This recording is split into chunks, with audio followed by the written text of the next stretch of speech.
Bonjiva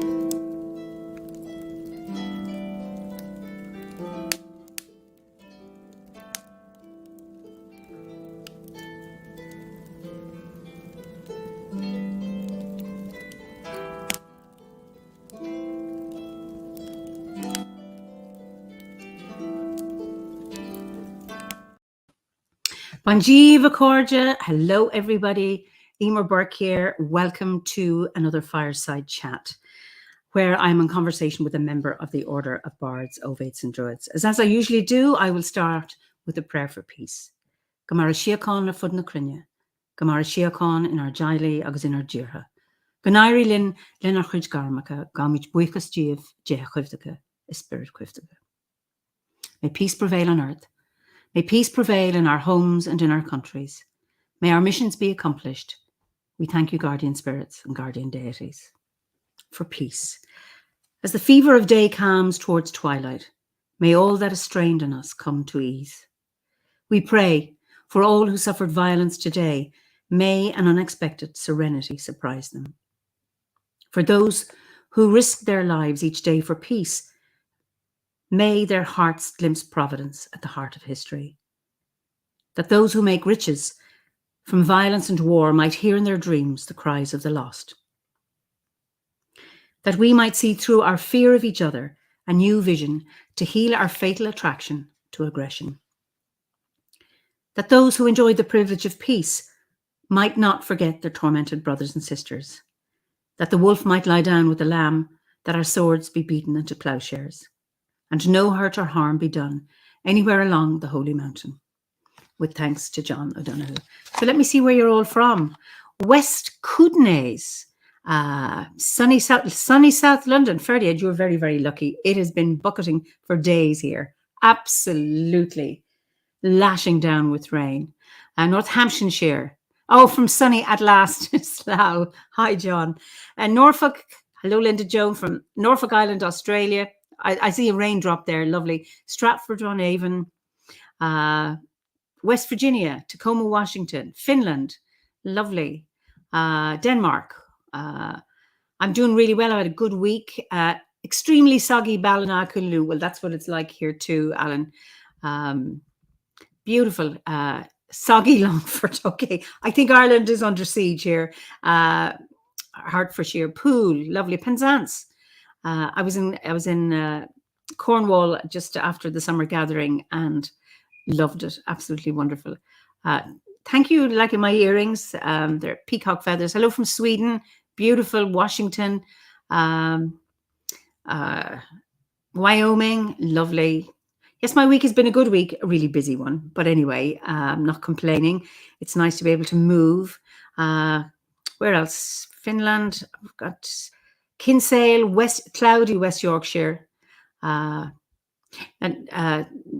Naomi said, I'm doing quite well. We have a lot of rain and couldn't be happier. Wonderful. Mexico, Wisconsin, sunny Somerset. I'm getting envious. We've had lovely weather. So I'm drizzly, wet North Cork. North Carolina, beautiful. Wonderful. Lovely to see you all. South Wales, Brecons. New Orleans, rainy. Okay. Crouch End, Michigan. And London needs a lot more rain than we've had the other day. Okay, so today we're going to Liverpool, and I believe it's very wet in Liverpool too. Let me introduce my guest this evening is James J. Turner. You are so welcome, James. Oh, thank you for having me, Eimear. I love being here and chatting with you. In a strange way, we're usually chatting away at the gatherings, aren't we? That's right. And for those of you who may not know James, or maybe you do, for those of you who listen to Druidcast, he is a regular guest because Dave the Bard is a great fan of James. And that's where I've really gotten to hear your music. And friend. And he's a great friend. Yeah. And he's been a wonderful supporter of me and my music, as well. So I'm really grateful for that. Well, Sean Clancy says, love James' music. Yeah. So do you know, there's Nicole Myson? I don't know. Nicole, I don't know if I'm pronouncing your name properly. But it's interesting. I've started listening to you because I recently started listening to Druidcast. And I remember when it first started, I didn't know what a podcast was. I didn't even know how to find the podcast. People said, "You can download it," and I thought, "Well, how do you download it?" I mean, and then I didn't have good internet, so. We've all been there, haven't we? So I started in April just to listen to Druidcast. And I started at April's one, I think it was 193 or something, and worked my way back to episode 95. And now I've gone to one and I'm working my way forward. And it's really interesting to see how the order has developed and people talking about, oh, you can contact me at MySpace, and how MySpace is now gone. And just lovely to hear all those musicians, members of the order and none, just how Dave has been showcasing so many wonderful musicians, and also talks from various festivals and conferences. It's just been absolutely wonderful. So that's where I get to listen to your music. Well, that's absolutely wonderful. You can always get me as well online. You go to my website and all kinds, and the stuff to download there as well. What's your website, by the way? It's jamesjturner.com. jamesjturner.com. Yeah, you'll always get me there. And just come and say hello, or come on Facebook and say hello, you know.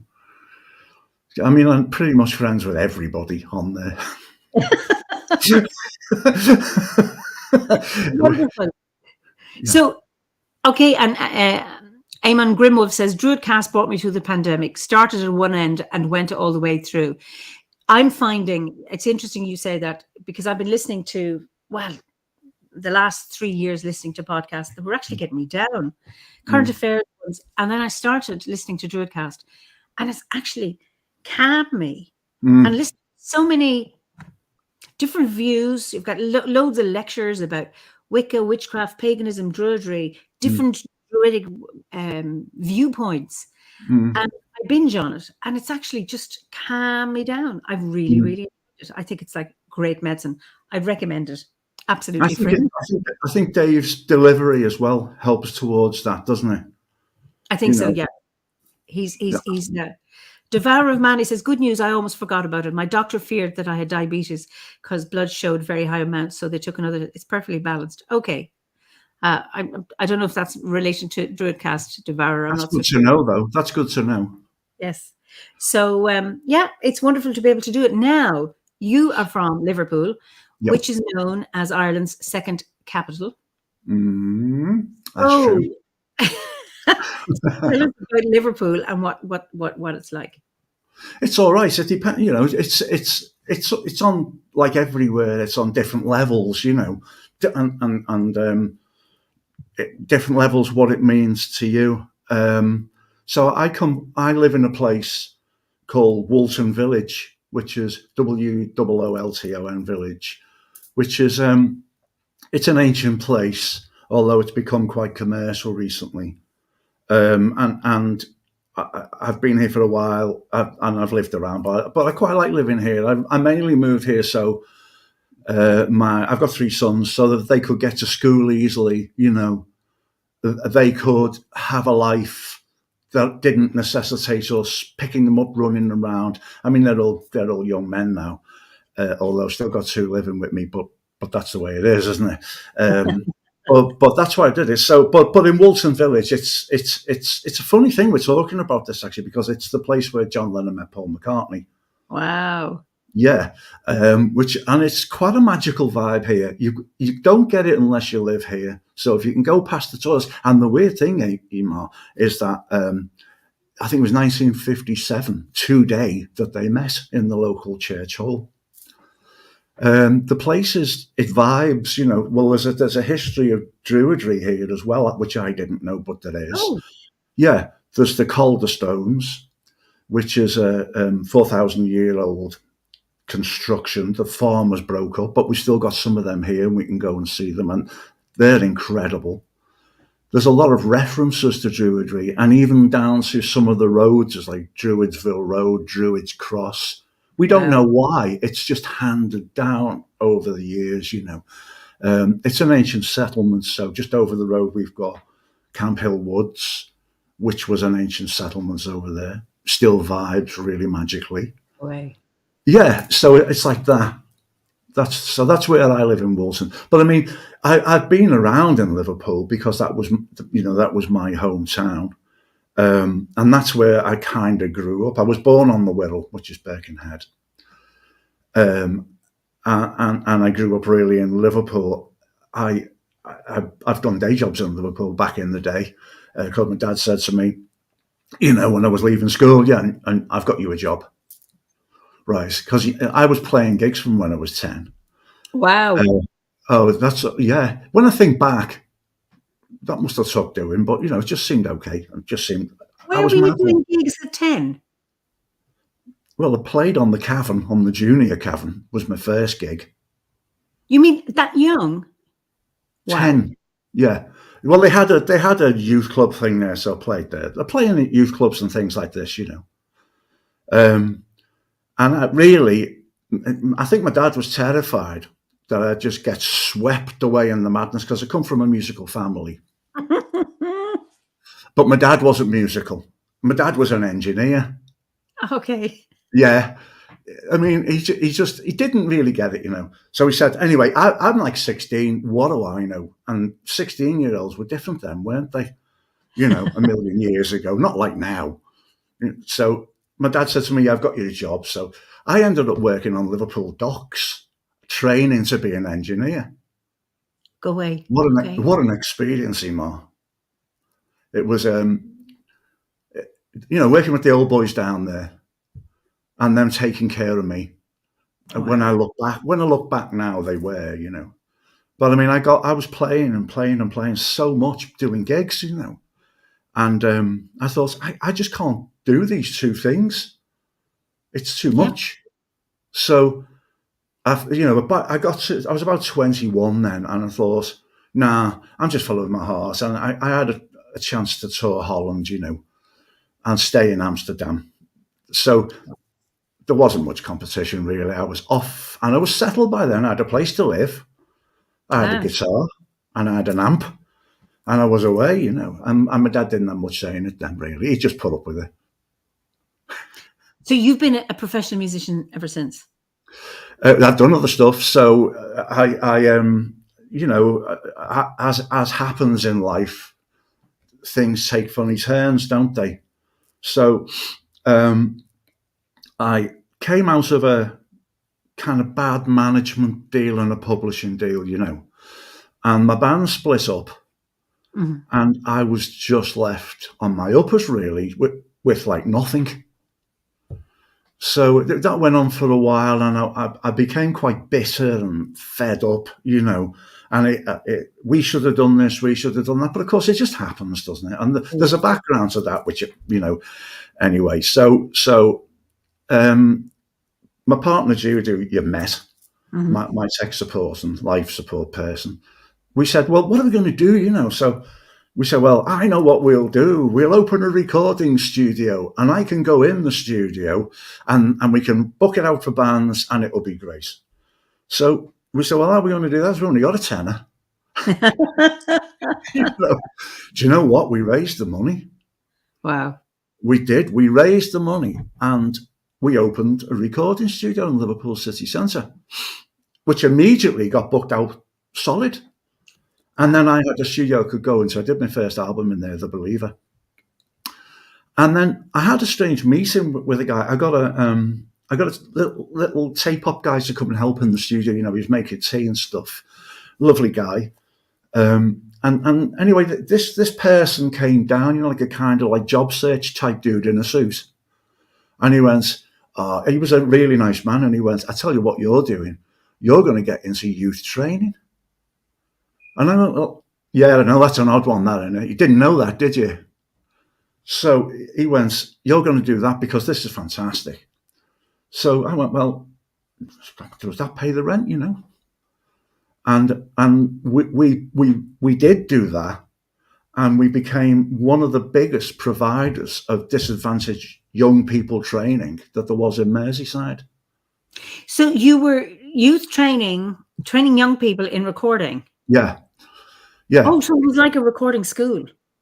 Kinda, But it was even more than that, because we had people. We started off with slightly older people, and then we got 18 plus at first, and it was good. And then they came to us, and then we got young people who were slightly disengaged, you know.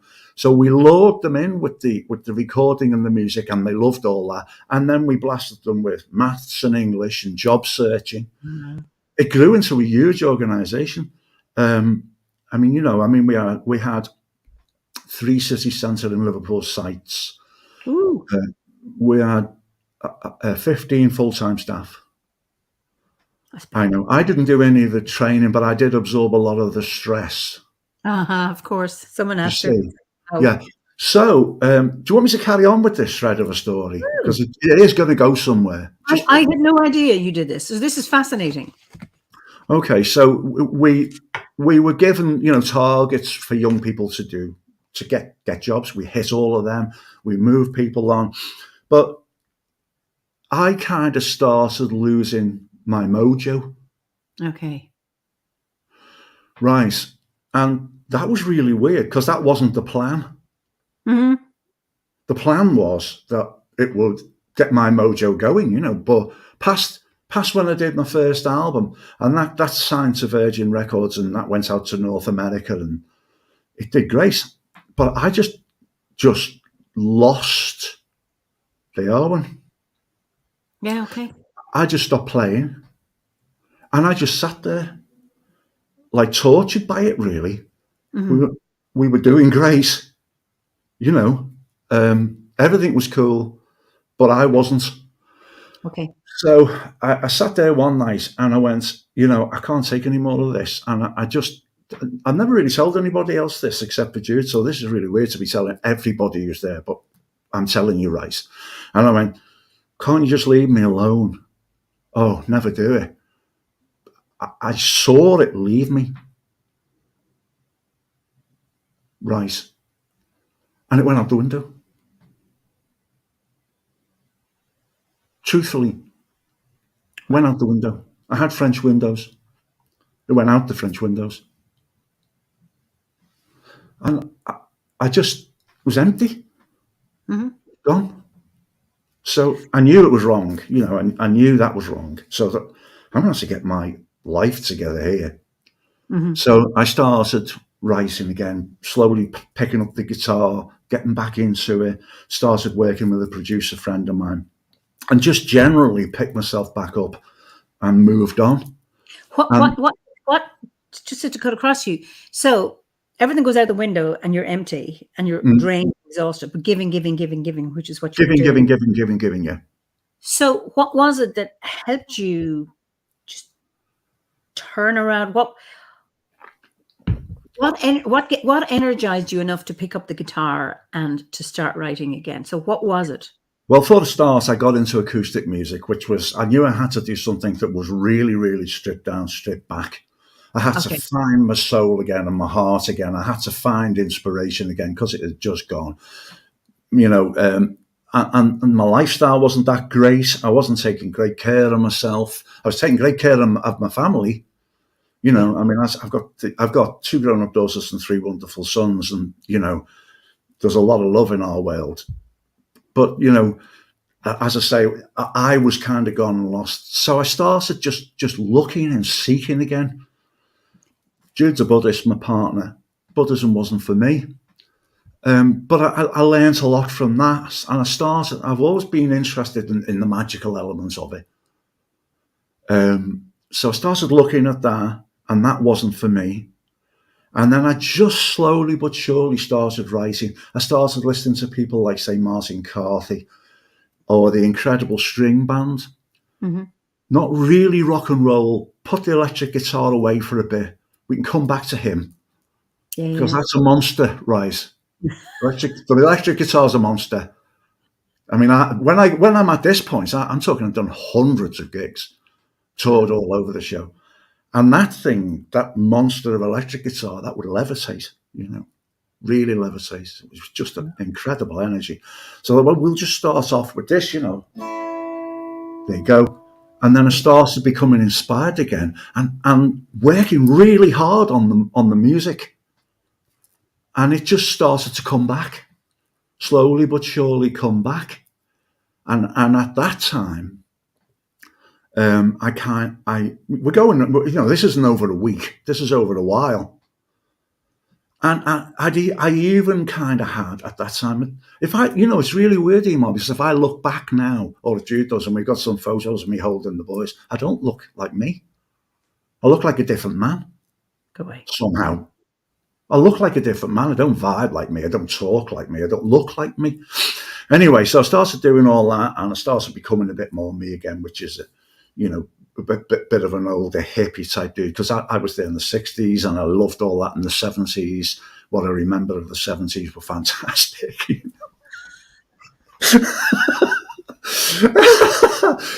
So I started looking, and then my partner just said to me, "Come on, we'll just get away for a few days." And I'm a city kid personally, Mm-hmm. so I would get angry if I got, soil on me, my suede winkle pickers, that would get me angry. It did actually.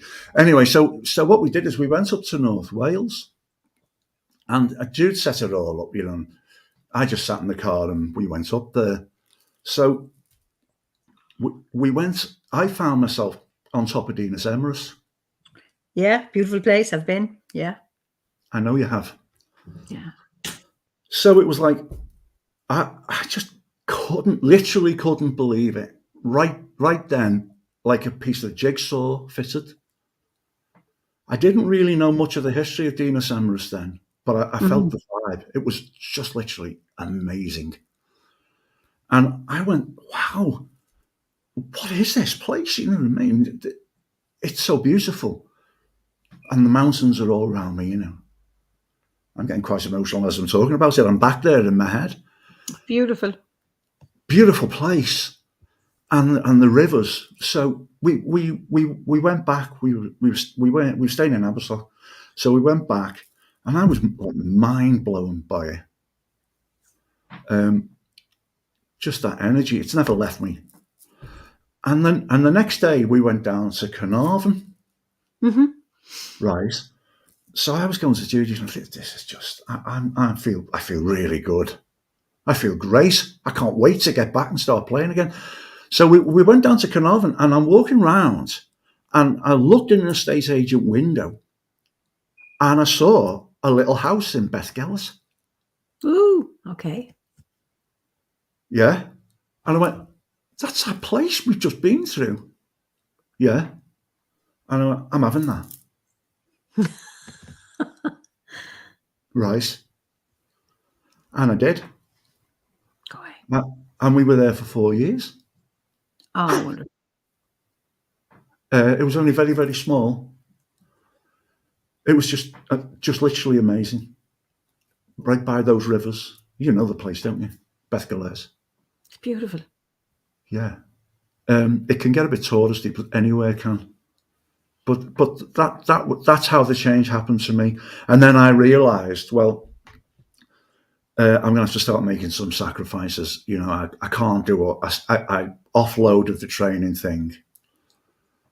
Started playing, got back into gigging, solo gigging, which is tough. You're on your own.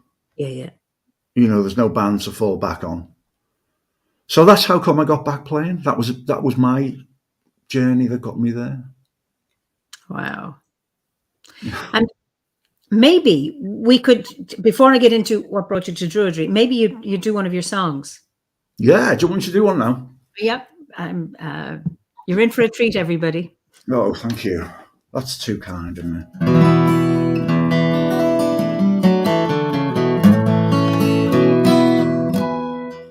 So I think what I'm going to do a song called Breaking of the Ties. And I've become really interested in, like researching my own family and going to places and finding where they're buried and looking at those graves.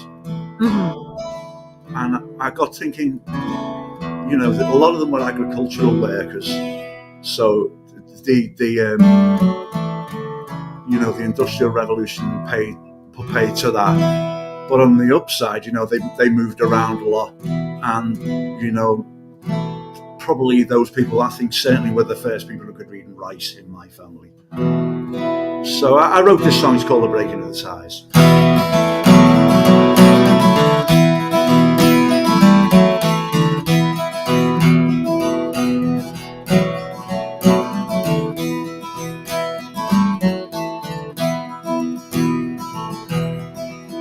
They replaced the men who worked the fields with a piece of machinery that could plough the soil and plant the seeds at half the cost of me. Oh, when progress arrived, it swept us aside. It didn't even matter my. Hey, now my life has changed, and all that remains is the struggle to survive. The breaking of the ties, the breaking of the ties, the breaking of the ties, the breaking of the ties.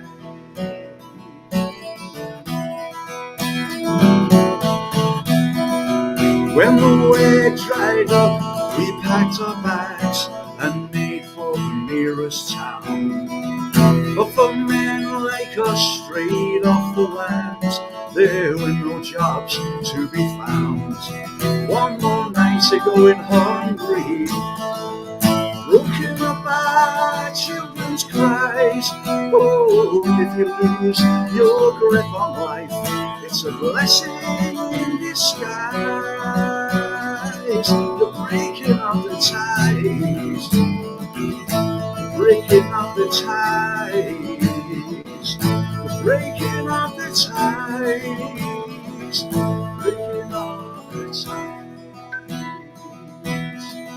If I lose this fight, on my headstone rise, there's a man who can never go back home.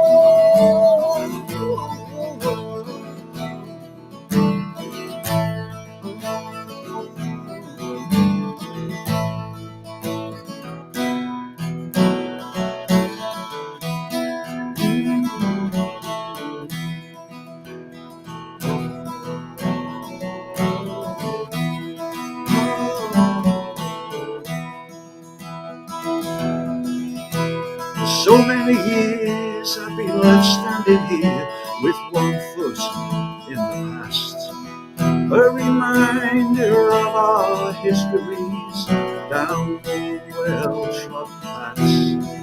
Now society is consuming me. The old ways have to die. I can't break the chains of this poverty, no matter how I try. The breaking of the ties, the breaking of the ties, the breaking of the ties, the breaking of the ties.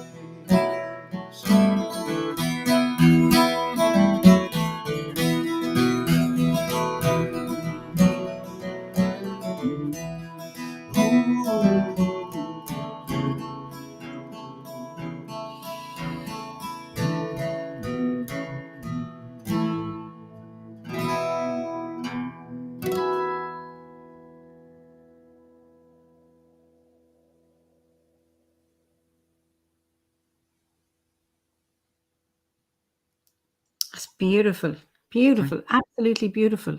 Thank you.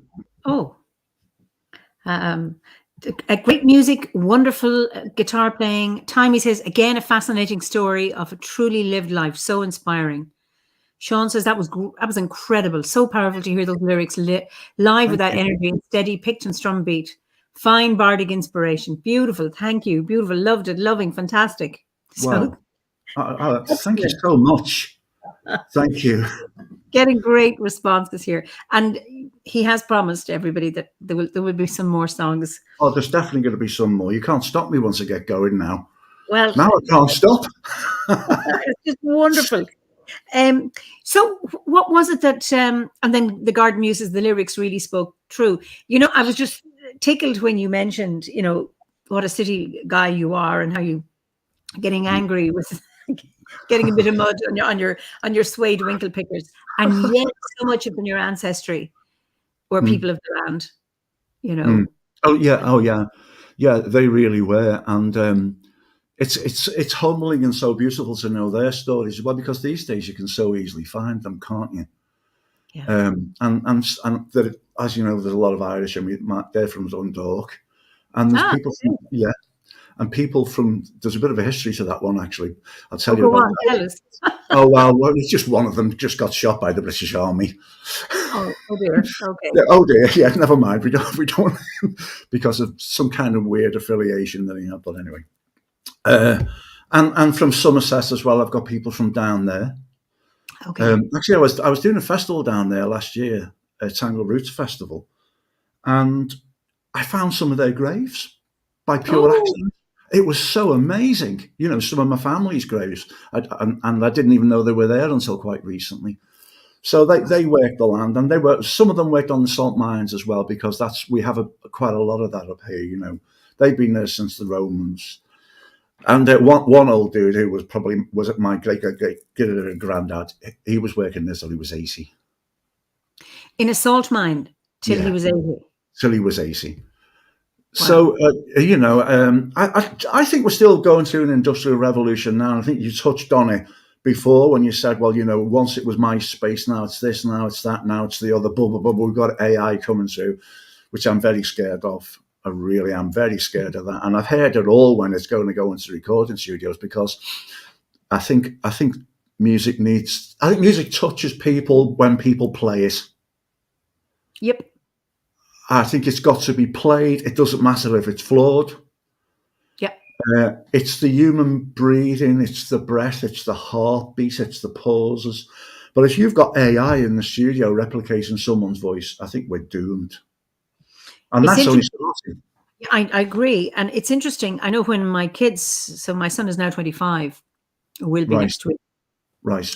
He was quite a sensitive child, but live music was what would calm our kids. So if somebody came, I remember he was 3 and my daughter was 3 months old, and we went to a jazz festival in the Isle of Bute up in Scotland. Okay. We went to all the daytime gigs, and our kids sat mesmerized by the live performance. And it was, even as children, they really, really got it. And my 3-month-old baby sat on my lap, really, really, really got it. And we were aware that how important it is for calming us, live music. And you're right, it's not about perfection. It's about hearing that and the emotion. And there's loads of here. AI won't replace the human musician, can't. It can't replace human emotion. Well said regarding AI in the studio. Art is of the soul. AI is a bit lacking in that department. All AI can do is guess. Well, in recording studios now, when I work, there's a thing called Pro Tools now, and it's not on tape. My studio had tape, which was wonderful. Wish I had that studio still, actually. But not all the chains and ropes that came with it. But now they have this Pro Tools thing. But I always insist on taking real musicians in, And do you know, I've been so blessed, because with this last album that I've just recorded, it's just going out now. What's it called? It's called Future Meets the Past. Future Meets the Past. Future Meets the Past. So I'm Arts Council supported. Oh, very good. I know. So that was a gigantic help and a real endorsement. So I could actually do that. And if you're working with a real drummer and a real bass player, the music starts happening. That you need to be in a room and play. That's right. Recorded. People say, that AI doesn't have heart, doesn't have soul, and it can't. So no. Tabitha says there's something about live music. And welcome to the order, Tabitha. She says she just joined. Oh God! And I know from being at in Glastonbury at the Eisteddfods, there's such a difference listening to Dave live. Completely different to Oh yeah, listen to a recording. yeah. And it's just amazing how we all get together and we're all part of that, or whoever It's is playing. It's just beautiful. it's so wonderful. Yeah. It's so wonderful. I mean, I've done a few of them. They're a highlight for me. Yeah. Yeah. Yeah. I absolutely love them. And it's always by the seat of my pants because. It never shows. No, do you know what? That's what I love about it, though. Weirdly, because I'm a bit of you could say I'm a control freak, but I don't think I am. I think I'm just neurotic. Or because I'll start worrying about details. I've probably got something that makes me just worry. Once I get stressed, I start worrying about details. But you can't do that at the gatherings. You just got to jump up and play, and it's so wonderful. In fact, most of the gigs I do, they're just like line checks. Then I never get a sound check. I was down, with Susan Paramore. Yeah. Yeah. I was down at the Stonehenge Solstice Festival playing there a couple of weeks back. That was amazing. And Susan did an incredible set, really, with their band. And, it's just wonderful. And so many great people out there at those shows. Oh, wonderful. Yeah, I absolutely love them. But in the gatherings, it's just, I mean, you've seen a couple, haven't you? You're usually the first one up dancing. I know. I love it. We missed it this year. Arthur wasn't playing, so Arthur gets me up. So hopefully he'll be back at the winter one. Is he okay? He's had his hip replaced, so just needed that extra energy to be able to. He'll be rock and rolling at the winter one. He gives it, Yeah, he's so amazing. It's not just being up there quietly singing a song; it's doing it. So, Yeah, I love dancing. Absolutely love dancing. And the gatherings is one place where I get to do it. Absolutely. Well, when I picture you in my mind's eye at the gatherings, you are whirling around dancing, and it's just brilliant. I think the last one that we did, it was in the big tent, wasn't it, in the Abbey? Right, last year, yes. Yeah. So I was there. We started playing, and the first two people on the dance floor, which was great, was you and Philip. Yeah. That's right. It was just fantastic. I went, oh, this is going to be cool. Yeah. Great stuff. Yes, Lisa says music is the Holy Spirit, the real thing. Just people just love to go to a gathering. Unfortunately, we do not have any in Kansas. No Grove Seeds, nothing. Maybe one day it'll get started here. There are gatherings in the US, but the US is a very big place to have them. Sure. But you can join us live. We have ceremonies on live. Anyway, people will chat to you. We'll help you out there in the chat. Gabriella says, I was so surprised when people started dancing. It was very sudden, like they switched on a button, the dance button. Exactly. There's Gabriella, there's a signal that it's a hidden signal that we just intuited, and then off it goes. That's right. Yeah. It's wonderful. I always pick the songs as well that'll get people up dancing. Keep them with a good beat, and so people enjoy that my set at that point in time. Right.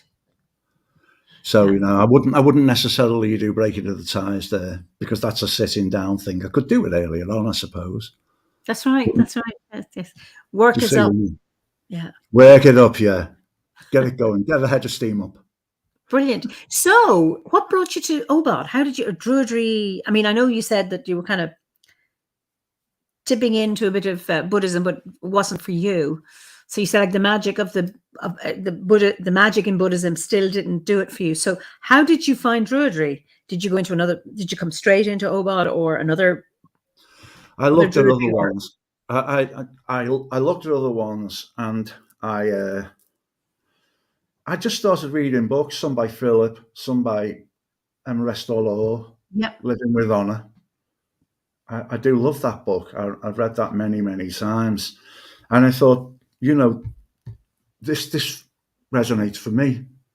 But what really did it for me, really, really, was Obod. Because it's about, we know what it's about. It's about creativity, inclusivity, friendship. It's deadly serious as well, which I need. I can't be doing with just whatever, Yeah.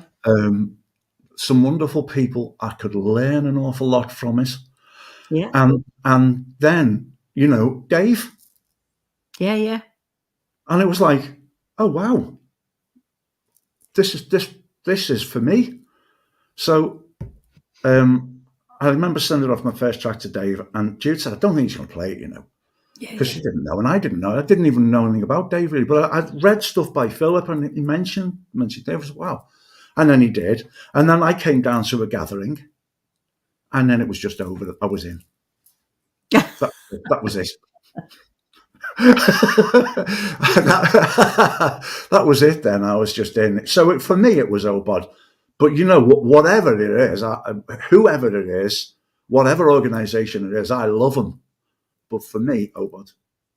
Yeah, and in actual fact, I try and be a good ambassador for Obod, because part of the thing that I do is I play a lot everywhere. So I do festivals where, I'll do a festival. Everyone's spiritual, really. So you can touch everybody. Mm-hmm. Everybody's spiritual, and my songs, I put them together so people can understand them. They've got a good beat. People can dance. Everybody does. Yeah. And I go out there and I put myself on the line. Do you know what I mean? Mm.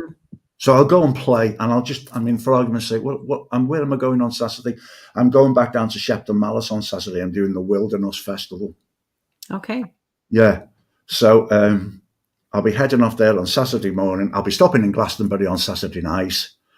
And I bet you I meet some great people and have a fabulous time, and we all talk about spirituality and you know what I mean? I get it out there. Yeah. It's important to me. I think it probably was important. Even back in the early days of rock and roll, there's only really good and bad. Really, isn't there? It's like, my partner Jude's teacher Champagne, they're based up in North Wales, and she says we all know when a musician is really playing. You can feel it. Yeah. It moves you. Yeah. You do. So back in the old days of rock and roll, we knew the difference between something that had the Arwen in the room. You know what I mean? Yeah. One of the tales that I could tell you was, my first gig, I bumped into a Rolling Stones show in a small ballroom when I was 10.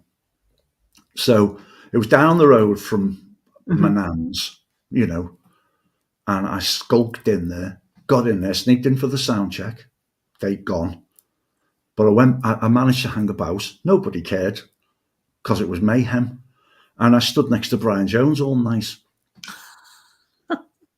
Yeah, I know. Imagine it. But I did.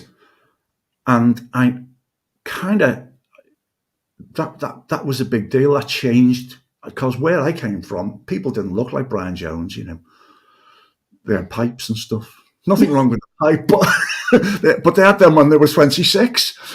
Oh, okay. Oh, that's good. Yeah. So the album was there that night. Yeah. They didn't know it was the own.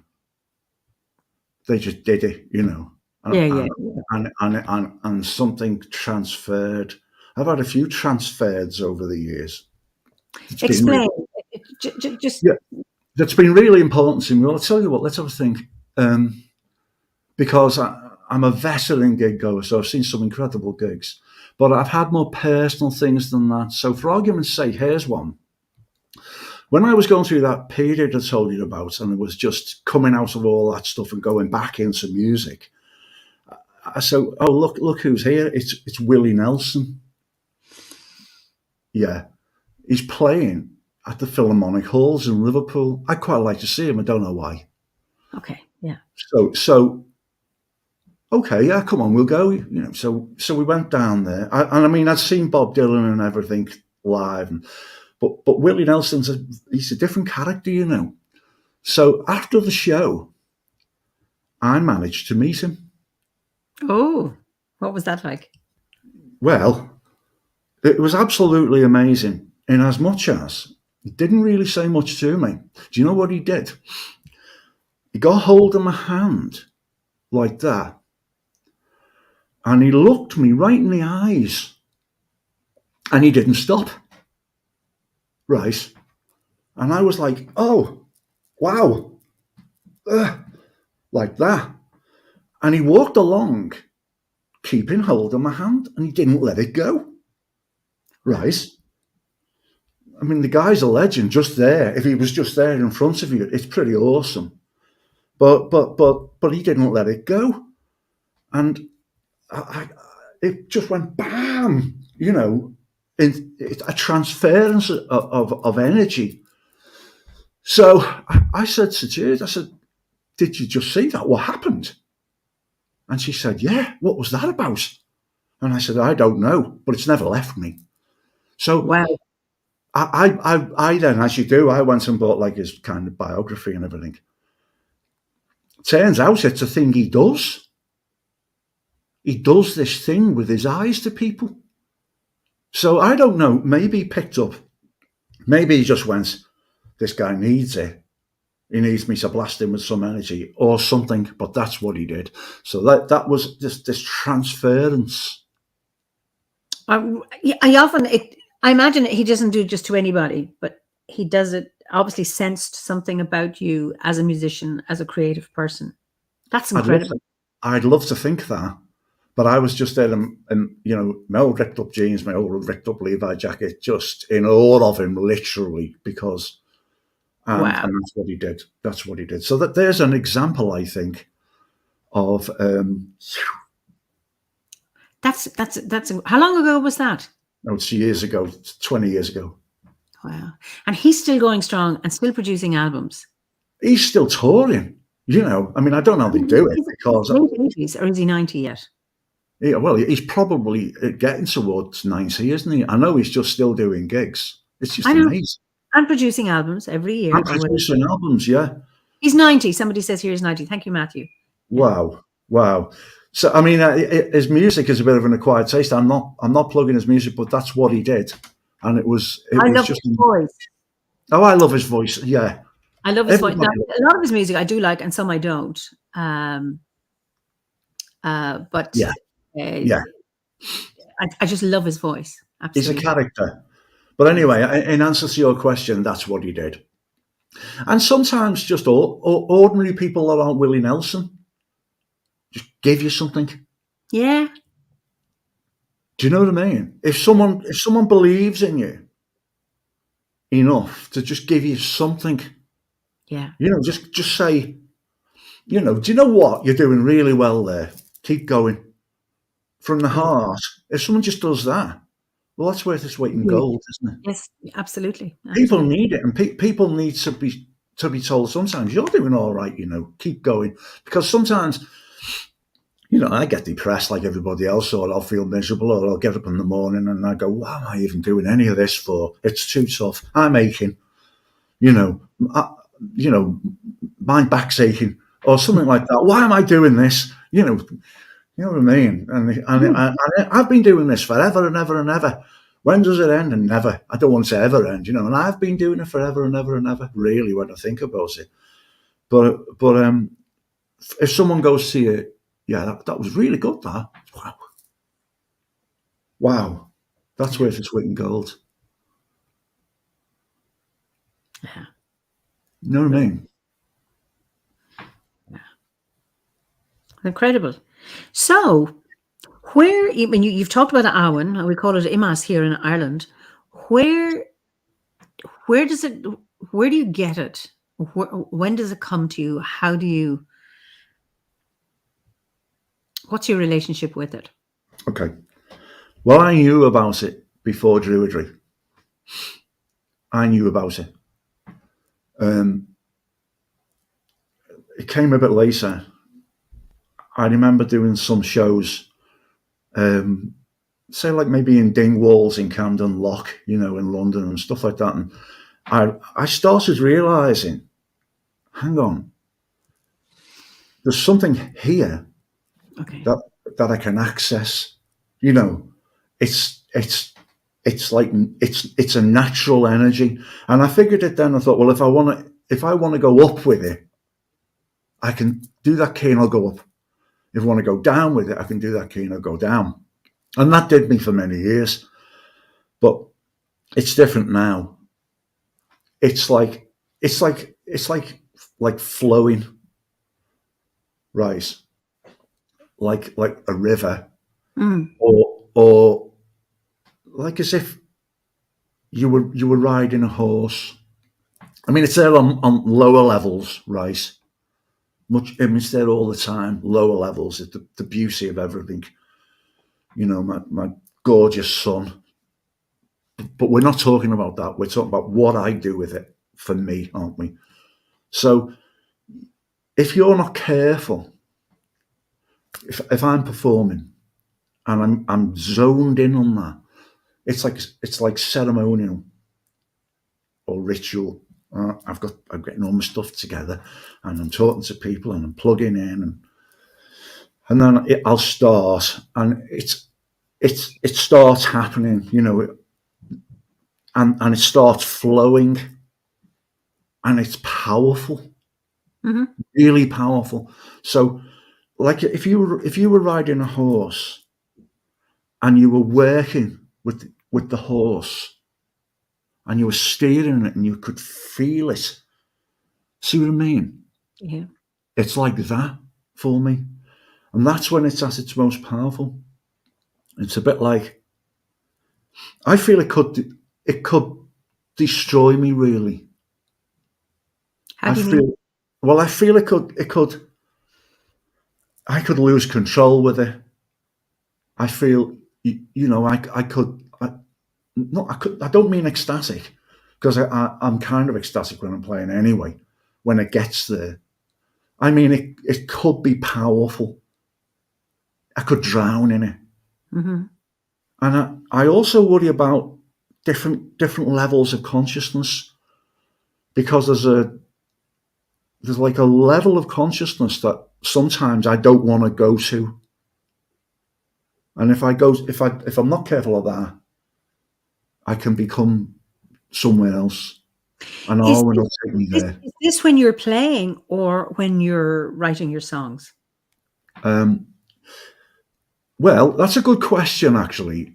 So when I'm writing, if I start writing and I know it's a good song, because the music never leaves me, it's always in here whirling around and going and happening. And 3:30 in the morning, I'm awake, And, okay. Right. Like I was this morning, and then awake again at 5:30, and then I'm preparing to do this with you, and I'm rehearsing for the weekend. It's there then. It's absolutely there if I'm writing down words, because I keep them to like 4 minutes. I want them to be a song. Yeah. I don't want them to be laden with stuff. I just want them to be a song, and I want to just say something that people understand. So it is there then. But when I'm doing a show, that's when I think it's at its kind of peak. Does that make any sense to you? Absolutely. Absolutely. Yeah. So somebody has a question. James, do you feel sometimes that when you get that feeling of almost liftoff, that you almost go into another time, place, dimension? Yes. Okay. Absolutely. Yeah, because you've got to do that. You've got to, and it will happen. I think you've got to separate yourself from out there and be right there, and just let it use you like a conduit. Beautiful. So you're right, absolutely right. Yeah, I do. So when you're so songs come to you, you mean unbidden. So you're not walking. Yeah. I take it you're still like being out, even now you're still, even though you're still a city man, that you can actually go out. I'm not so much a city man anymore. I've got walking boots. Oh, well done. Oh, I'm away now. I'm out in the country. Yeah, I love it now. Absolutely. It all changed for me that day. I couldn't get enough of it then. I was up mountains and, walking along Watkins paths and everything. Yeah, the ley lines. So Liz it. says, this is the most in-depth description of the Arwen that I've heard to date. Fascinating. Oh, Another says, yes, this is right on. So Is there a particular time, or are you in a particular place when it hits you, or is it like you do mention bed at night? But are there other? Do you have to call for it, or does it come unbidden? In different levels, it'll come on its own, right? And I think it's I think once you turned onto that, it can also be really tough because you become like aware of almost everything around you that's going on. Like it's like even on small levels. Oh no! Look at that bumblebee. You know what I mean? And you're jumping up and saving this and moving around and doing that and watching out for this and feeling that and watching the sun go down, watching the sun come up. You see, so it's always there on those levels. But specifically for me, I get it through making music. That's where I get it. So when I go along, I'm there, and when I'm writing or I go in the studio, I've got to pull it into the studio, or it's just going to be noise, isn't it? Nobody needs another load of noise. Who needs it? Nobody needs another band. Nobody needs another singer-songwriter shouting his head off. I've got to find a reason to do it, you know. I always felt like that, really, and I thought, I wish I could just write some silly love songs, really. But I can't, really. I guess they are love songs, but I can't do it. I have to write these mad songs. So, but the thing is, you're saying, but which is coming first?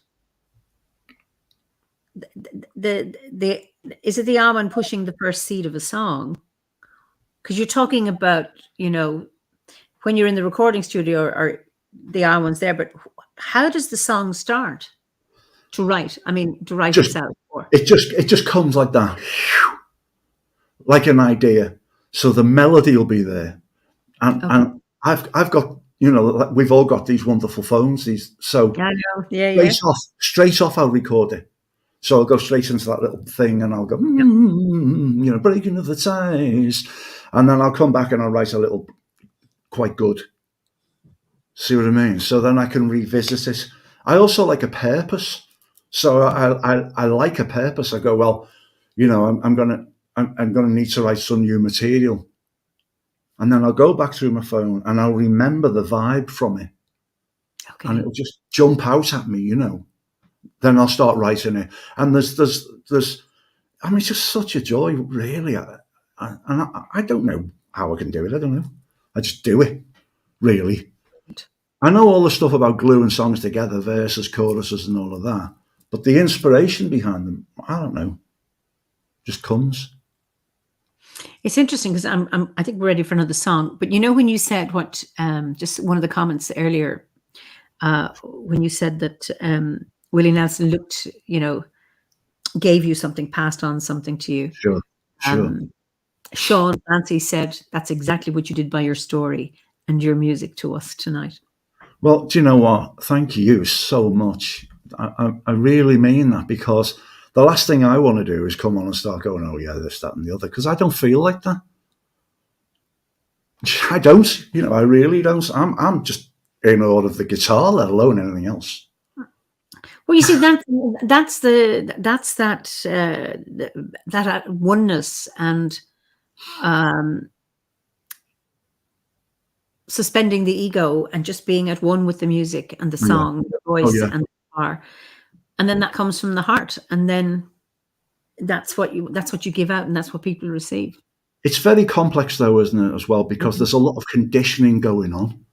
There's a lot of psychological stuff going on. There's stuff that, you know, on lots of different levels you don't even know you're thinking. That's right. There's stuff that from your childhood, you know. I mean, my nan was a musician, and she played the piano. So she'd be out. Your nan, my nan, my granny. Yeah. So I mean, that was always there when I was little. And I guess that rubbed off a lot, you know. I remember coming in on New Year's Eves and that. Yeah. I really miss my nan. Yeah. I'd love to go and have a cup of tea with her, you know. Sometimes I think that, you know, I was born in her house. And sometimes I think, oh, I'll go and see my nan, and then I realise I can't. Wouldn't it be lovely to jam with her? Oh, yeah. Oh, yeah. Just wouldn't it be just great? Or, you know, or go back and like, I remember her dad, my great granddad. he lived with her for a while. Okay. And he was 96 when he died, and he would tell me preposterous stories, about how he was a pirate. And, Lovely.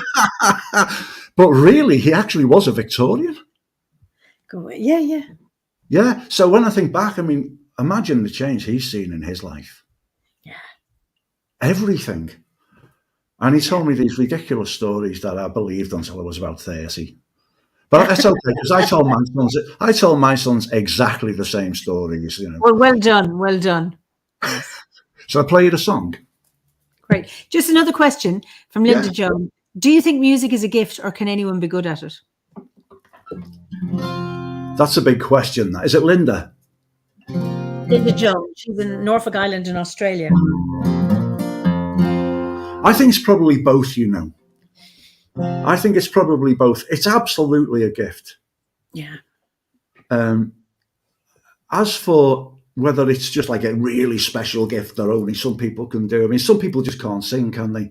And no matter how much they try, they won't be able to. But I think if you've got that gift and you work at it, why couldn't you make music? Yeah. Why would you say, "Oh, I can't do that"? Don't ever do that. If it's passionate inside you and you feel you can do it, and you just get an instrument, play it. And it's interesting. I have some friends who wouldn't have the best of voices, but when they sing a song, they know the lyrics, they understand the lyrics, and they embody the song. Yeah. And they perform it, and that carries the song along, and it can be really, really enjoyable. And it's not a crystal clear voice, but it's not just the technical being good and being able to stay in tune. It's about coming from the heart. I think you've just hit the nail on the head there, Eimear. I think isn't that what that rock and roll thing was? Wasn't that what it was about? Wasn't that people just getting up, feeling it, performing, it flowing through them? Wasn't that what it was about? That's right. Yeah. I've every gig I've ever seen that I've loved, it's been that. Yeah. Every performer I've ever seen, it's been that. They're almost magicians, some people, aren't they? Absolutely. And then you watch, because you're solo now, but when you watch musicians who really have a good connection. I was at Imelda May on, I don't know if you know Imelda May's music in Kilkenny, and I met her. Wow. And she gave me a shout out actually at the gig. It was an outdoor gig on Saturday. Lovely woman, absolutely lovely. But I was watching her. She's very spiritual. She greeted the moon, and she writes her own stuff as well about trees and things. Right. But it was interesting how she engaged with the musicians. Right. And that chemistry on the stage. Yeah. With musicians, and it's lovely to see that, because that adds more. That's creating. It's building it up. It's not just the lead singer, but it's how the singer interacts with the various musicians and the appreciation. Leonard Cohen used to do the same. Leonard Cohen, all great. Well, they're actually solo artists, aren't they, that work with musicians live? Yeah. So it's their responsibility to turn those musicians on.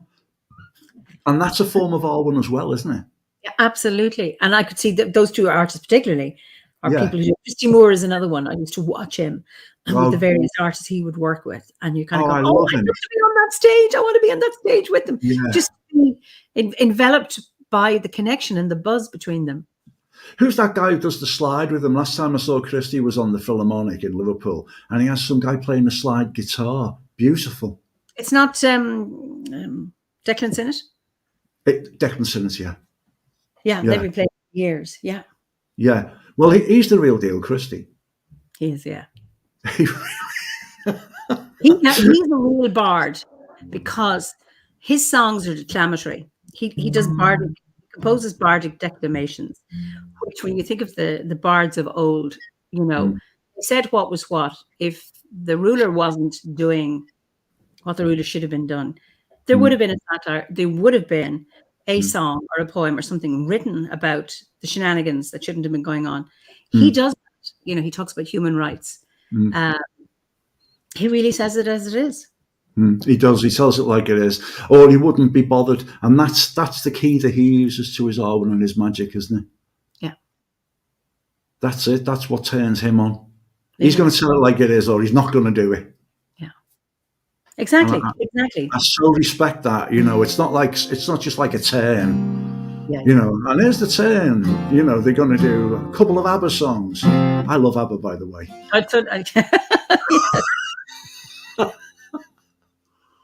Shall I do a quick song? Please do. Please do. Don't rush it, though. I'm not going to rush it. Don't worry. We could do Take another your one. time. I go on all night. Don't worry.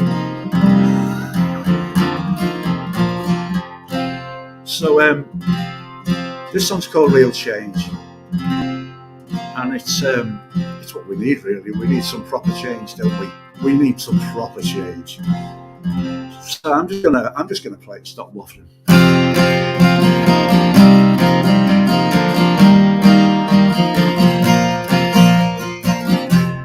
I'm not rushing.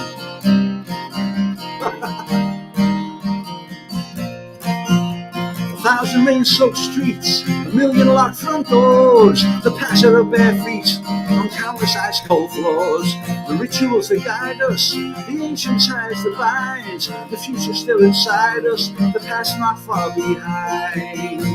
Oh, we need change, real change. We need change, real change. We need change, real change. We need change, real change.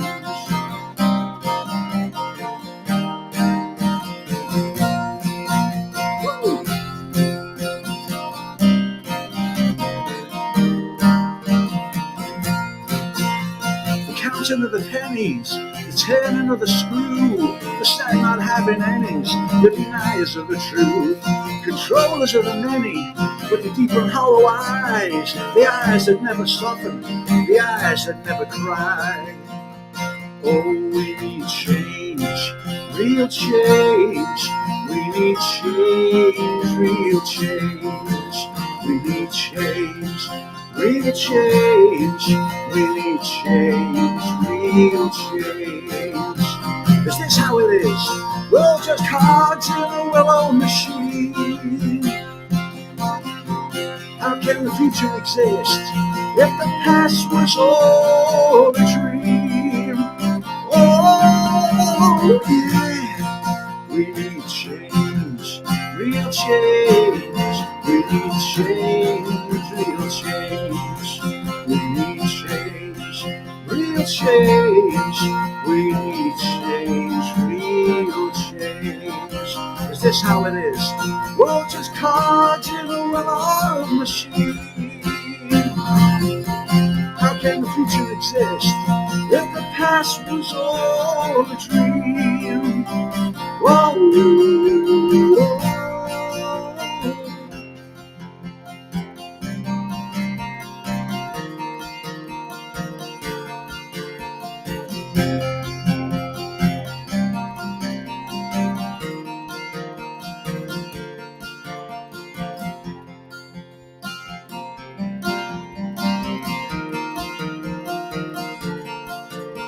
And the going to bed hungry, in the hours wide dreams, in the breaking free struggle of a life above your means, in visions of the future, through the prism of the past. I need a moral compass, cause I straight line off the path.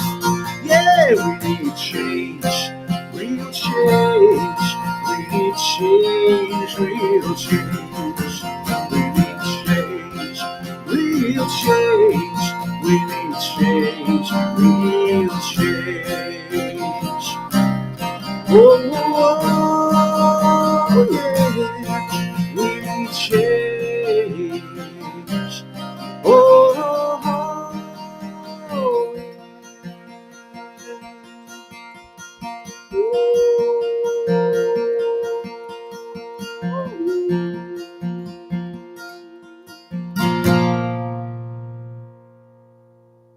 Wow. Wonderful. Many agree we need change. Few agree as to what kind of change. Yeah. Well, I don't know. It's got to be top down, really. Yeah. I mean, look at this situation.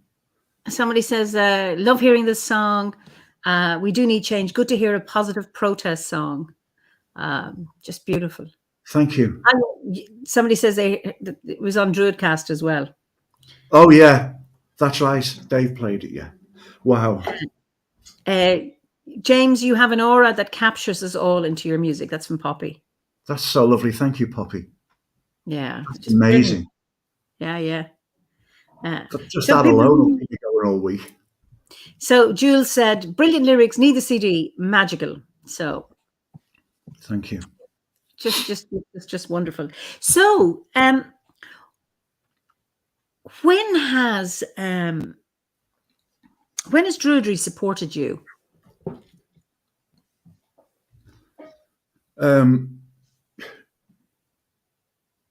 Well, all the time, because it never leaves me.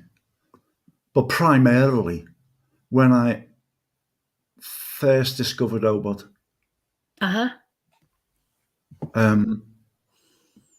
Because it's just like a family. Mm-hmm. And I felt really on my own. I just couldn't form another band. I was just so burnt out with all of that. And it's just so big, the support from it. It just literally never leaves me. I think back to that time on Dinas Emrys, that's not left me. Yeah.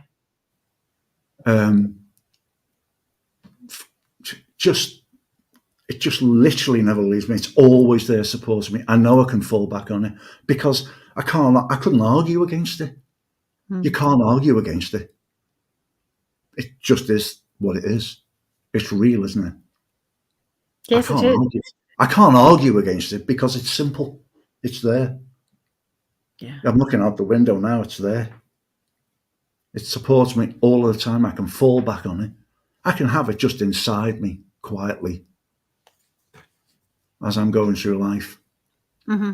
It's amazing because a lot of people I meet, they haven't got a clue anything that I do. And it just is silently inside me, buzzing away. You know. So does that answer your question? How it's supporting me? Yeah. And do you have a daily practice? Do you mean a formal daily practice? Well, it doesn't have to be. So it's like, what is your daily practice? Because people have all sorts of things, like form a ritual or sitting in the garden, sitting under a tree. So it's just, what is it that sustains you in terms of your druidic practice, in addition to your music? Apart from everything that I do throughout the day. Yeah. When I wake up in the morning, I give thanks for everything I've got. I ask for the day to be peaceful. I ask for strength to do my best in the day. And it's very, very simple. And then when I'm going to bed in the night, I'll do the same thing, but in reverse. I'll say thank you for an incredible day. And I'll look at what's gone on throughout the day. And I'll just try and rest down and think about that. And I'll just say thank you primarily to the universe for everything it's given me, because I'm so blessed. Mm-hmm. And I'm so lucky. Really. I'm just so amazingly lucky. And I look at it every day. Just that's what I tend to do every day. Yeah. And that in itself is so simple. And that's what it is. It's about that simplicity. Well, I think it is. I remember reading an Eimear law thing where she says, just keep it simple. Use your own words. Yeah. Keep it simple, so it's easy for you to do. Make it personal for you, and that resonated with me because I'm not much into too much formality. Yeah. No, I would agree with you. I think that it is about keeping it simple and not complicated. If you can. Yeah. If that, it's just something that you can do naturally that just feels right. Because there's enough complications in my life that I've got to deal with in a complicated way. Yeah. Yeah. So you practice gratitude. What are you most grateful for? I'm grateful for my family. Mm-hmm. I'm grateful for my family's health. I'm grateful for the love that's there. Mm. I'm massively grateful for the gift I've got of playing the guitar, singing, because as I've just been saying a little bit earlier, if I don't do that, everything goes wrong. You know, Okay. but I've been, and still am. It's my family. So whatever it takes, anything, 24/7, I'm there. It's not going to be one of these families that don't get on, because we do. And That's I've lovely. got two girls who get my eldest girl's 40. I've got grandchildren, and Lovely. it's just, and that's what I'm mostly grateful for. And I'm grateful for just getting through another day at the end of the day, and saying, well, thank you for that. I made it through another day. You know what I mean? It's that Beautiful. in itself is so powerful and so important. And I remember a long time ago, when I was a kid and I didn't really understand it, back to my nan, my granny, she said to me, James, you've got nothing if you haven't got your health. And she Yeah. was so wise, because it's not about money. Money just comes and goes. That's just nothing. But it's about that. It's about love as well. You've got to have love in your life. Yes. It's so important. You've got Mm-hmm. to feel valued. Yeah. Yeah. You know, I mean, one of my lads, he's a drummer. My middle son, yeah, he's a drummer. Oh, I don't think there's a day goes by he doesn't tell me he loves me. Oh, it's so sweet. It's beautiful. And he Yeah. tells me I'm his best friend. He'd kill Yeah. me if he knew I said that, but it's true. We'll never find out. Sure, he would. and I would. This And is I our said, secret. This is just our secret between you and me, isn't it? Nobody else is going to tell him.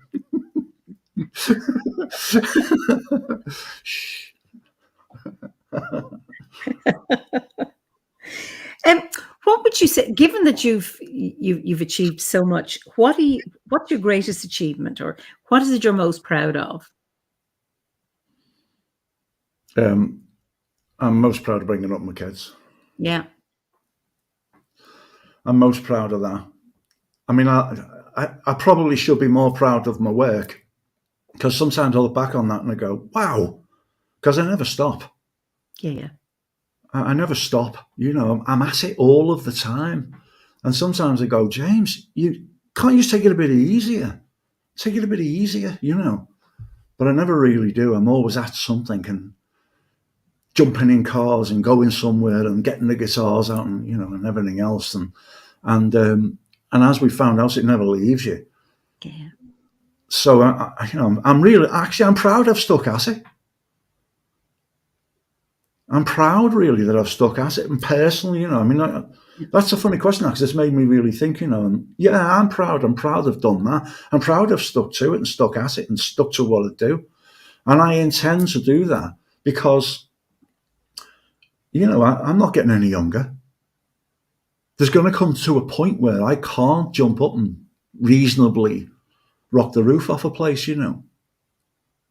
That's going to come. That's coming. And that's scary.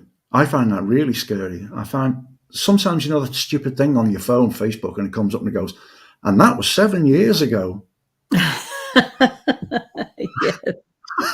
Oh, wow. Oh. So no, I'm proud of that. I'm proud I've kept going. I'm proud I've stuck to it, because I didn't have to. And the thing is, though, it's doing something you love, and to do it for as long as you can. So, like when we were talking about Willie Nelson earlier, Mm. seemingly there was a big celebration. I just saw it on the chat. A Yeah, big yeah. celebration for his 90th birthday, Mm. and the same with Ennio Morricone in his 90s, Mm. um, doing world tours, and it's to be as active and doing things you love for as long as you can and as Mm. well as you can, Mm. rather than saying, I'm too old now, I have to hang my guitar up, but to be also, and that's where the health comes in, and the energy to be able to continue doing what you love. Because when you love something like that, you just give it out. You know, Well, I think that's true, but I think the legends, like the people, Burt Bacharach was another one, wasn't he? Yeah. Keith Richards is another one. They can afford to do that, really, because they're already legends, So reasonably, it's probably about time everybody started hanging up and playing smaller gigs. But for me, it's like hard work, and I have to play smaller gigs. So Yeah. no one's going to go. I'm not going to turn up at Wembley reasonably and they're going to go, yay, isn't he a wonder, the seventh wonder of the world? They're just going to go, get off, granddad, So in my smaller shows, I kind of have to, I have to have some credibility to be able to do it. I'm not going to dodder on stage and dance around like Mick Jagger, am I? Well, I could do, I suppose. I'll do that at Robot out in the Winter Gathering. I'll be up. But the thing is, you're you. You get on the stage and you do you. Yeah, that's what it is. It's. I think you're right. I think if you can't do that, you're knackered, aren't you? If you can't be you. Like, I don't really get these tribute bands. I know why they're doing it. And people love them, but they're stealing people's magic to a great extent, aren't they? Who are these people? Tribute bands. Oh, okay. The bands where, they're exactly the same as them and they do all their songs and people love them.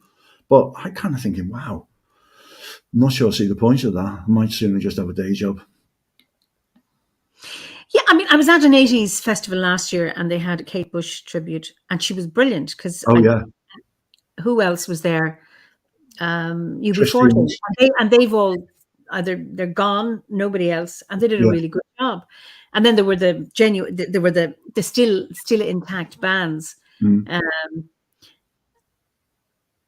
because it's like if you don't have a tribute band and the band is gone or they're no longer alive, it's just lovely to hear the music live. So I mean, I get your point, but then there's something about actually getting to hear it live as opposed to just recordings.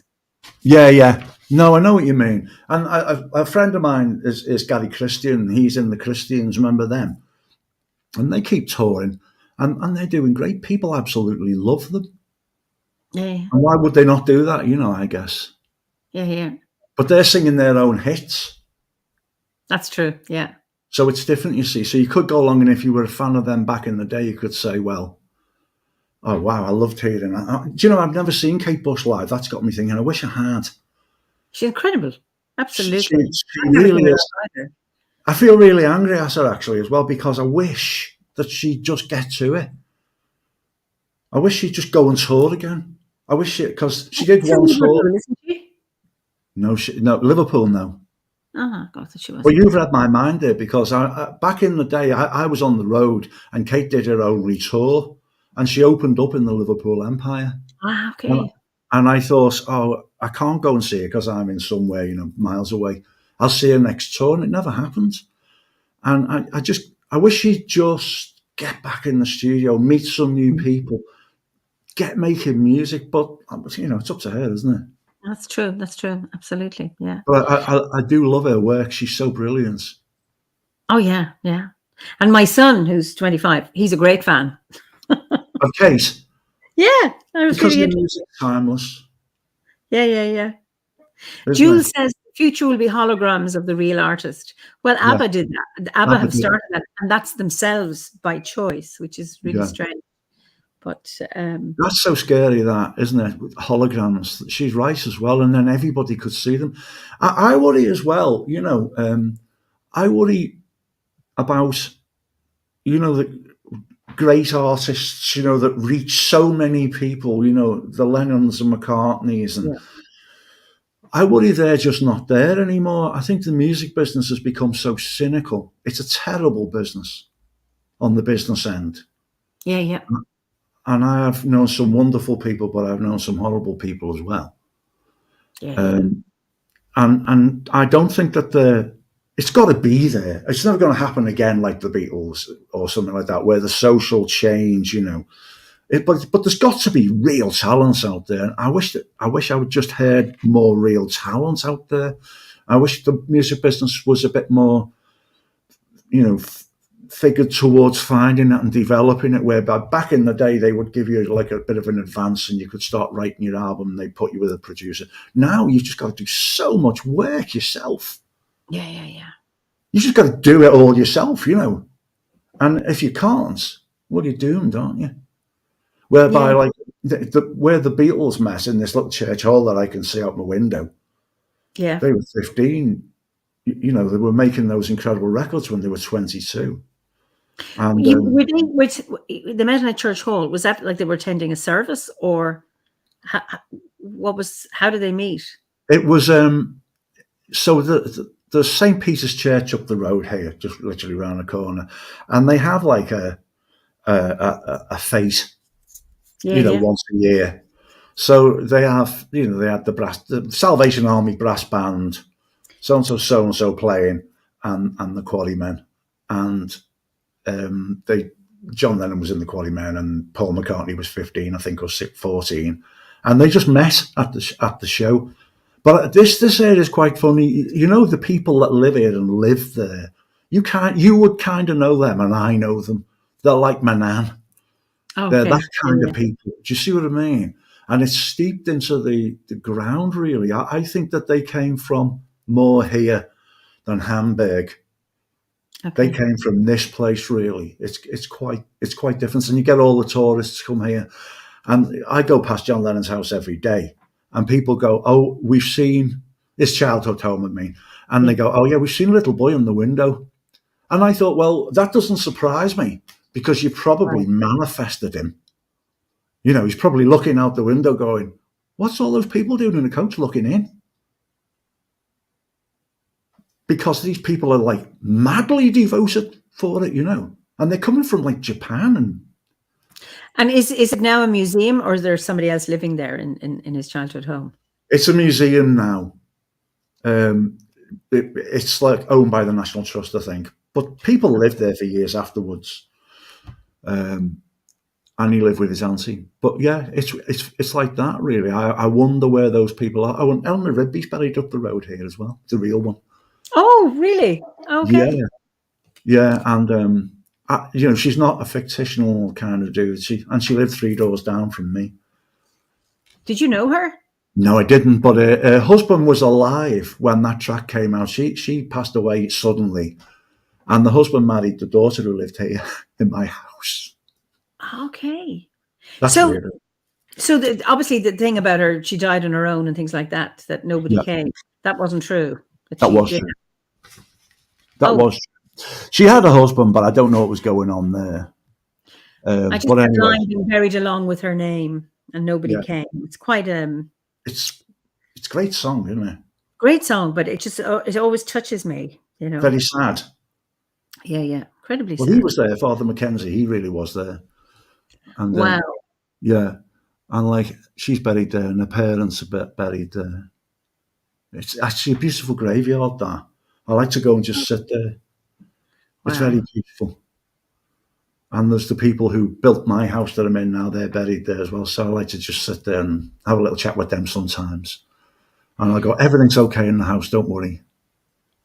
It's just fascinating. Just our conversation. I hadn't realized, or I suppose I hadn't thought about it. Eleanor Rigby, was she a fictitious character, and that you actually it's just incredible that she lived a few doors down from you. Oh yeah, it's amazing, isn't it? And that the priest, Father Mackenzie, was also a real person as well. That's what this place is like. That's what Liverpool's like to a very great extent. Really? Okay. Oh yeah. It does. It's got a big heart. It's got a really big heart. Yeah. Wow. So yeah, I'm off on Saturday down to play in this Wilderness Festival. I'm looking forward to that. And I'm doing another thing with Susan Paramore. She's starting her own little festival up, which will be really interesting. Oh, okay. Oh, brilliant. Yeah, I know. So we were going to talk about my friend Jerry, weren't we? Yes. Yeah, because he that was really weird. That he started doing the oboe gatherings with me, playing the violin. Okay. I didn't know him. We weren't friends then. But I was doing the gatherings with Dan Goodfellow. Mm-hmm. He was playing the percussion and we were doing stuff. And I thought, I could do with a fiddle player here. So I just literally Googled pagan fiddle player and Jerry popped up. And we became firm friends. Wow. Made of the same stuff, really, you know. And then he did the gatherings with me and we never rehearsed. He just jumped up and played. And the last time we played, he said to me, I don't feel too good, James. I'm not well. I've been to the doctor. I've collapsed a couple of times. So when I was in Glastonbury a couple of weeks ago, I was staying there because I was playing this festival. I got the message that he passed away. So I know. I know. I literally couldn't take it in, you know, because he was such a lovely man. Wow. Yeah. I know. Very, very sad. I was really heartbroken. But what can you do? Yeah, well, these sudden deaths are just take you by surprise, and then it's that thing about being no more and just gone. Yeah. I mean, I think you feel that with almost everybody. It's just so awful. But I felt strange as well because, you know, like the last time I was with him and talking to him, I was in Glastonbury doing the gathering. Yeah. And then I was back in Glastonbury and then I got this news through. And I thought, wow, what does that even mean? You know, that's awful. Yeah. And I'm going to miss him. I'll miss his playing and his spirit. I bet. Yeah. I will. Shall I do another song? Please do. Okay. And I think I'll just dedicate this one to my old mate Jerry there. Lovely. You probably know this one. I do this one when I'm in the gathering room. It's called Spirit and Soul and a Handful of Mud. And it's the title track of my last album.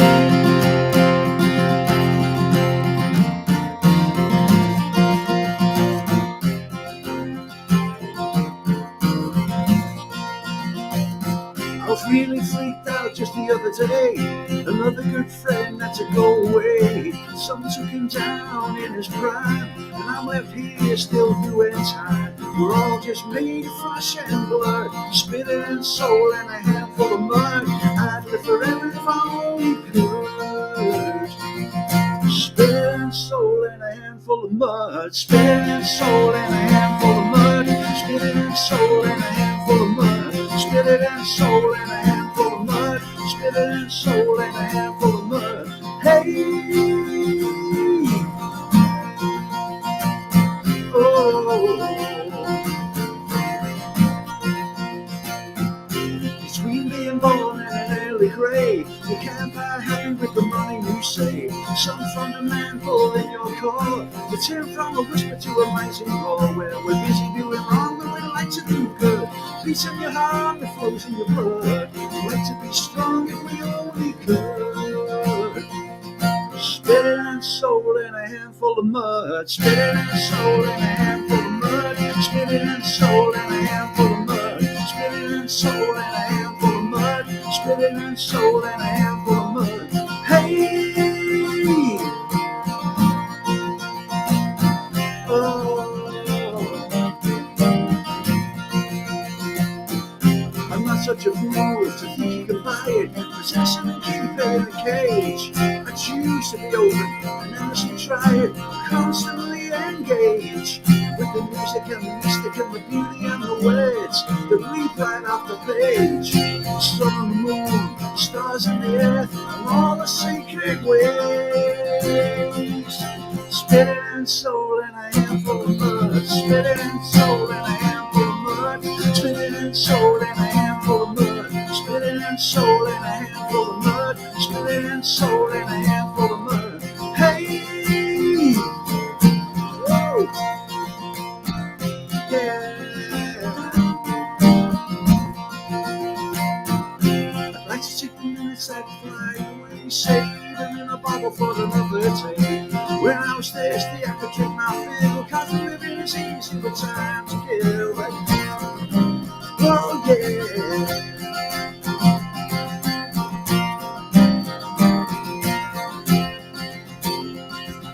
Spinning soul in a handful of mud. Spinning soul in a handful of mud.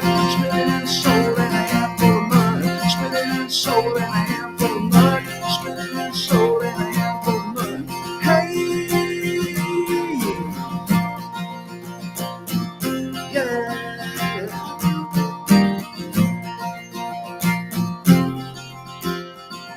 I was really freaked out just the other day, 'cause another good friend had to go away.